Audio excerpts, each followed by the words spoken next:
Sandra, let's talk about when the mask begins to slip.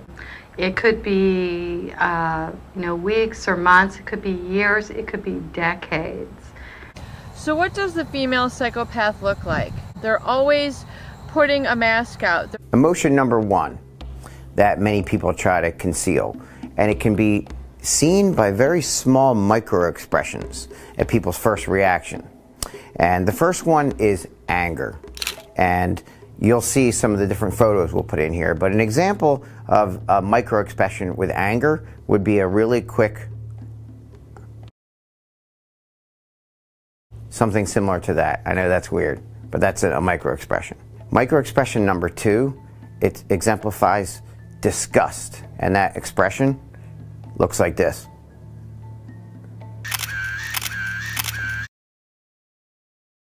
Micro expression three, which exemplifies the emotion of contempt, is this. It's the standard protocol, but the idea of shifting an election, I was very conscious I needed to pull any partisan politics.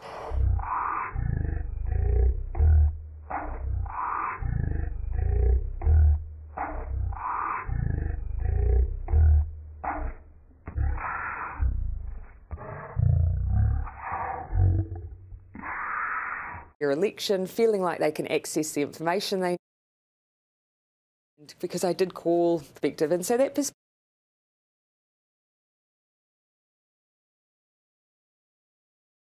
So I can tell you, John, that actually 17 October is where I landed.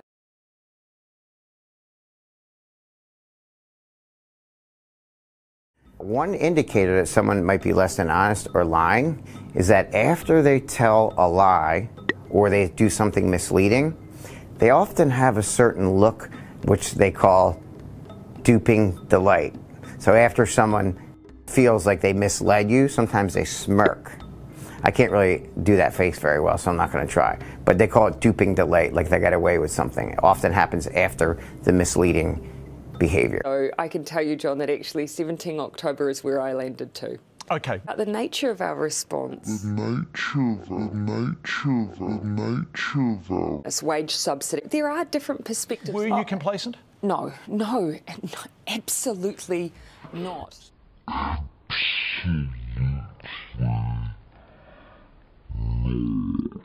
Of restrictions, it's just very helpful for us to know. Prime Minister Jacinda. Wasn't an option. The goal is to get out as quickly as possible. A September election. Preparing since April for an election to be held in, say, level 2 if we needed to.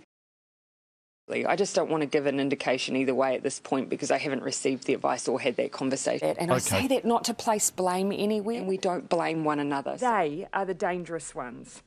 And we don't blame one another. They are the ones who cause people to hesitate before getting a test. They are the ones that make people feel afraid. And we don't blame one another. So I think that's a really important point to make. Yep, and that's fair enough too, but it is also fair to ask questions in a thriving democracy, which is what I think absolutely. we have. Yeah. I just wanted to...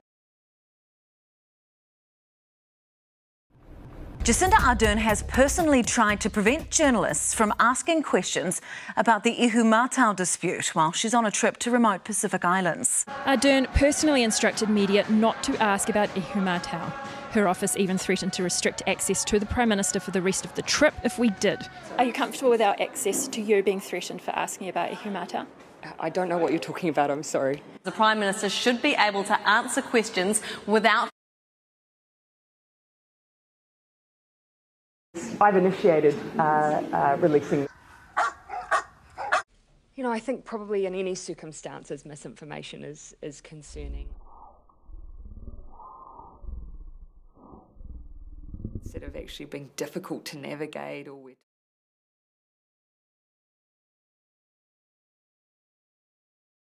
managed isolation, our quarantine, or to decision making in our...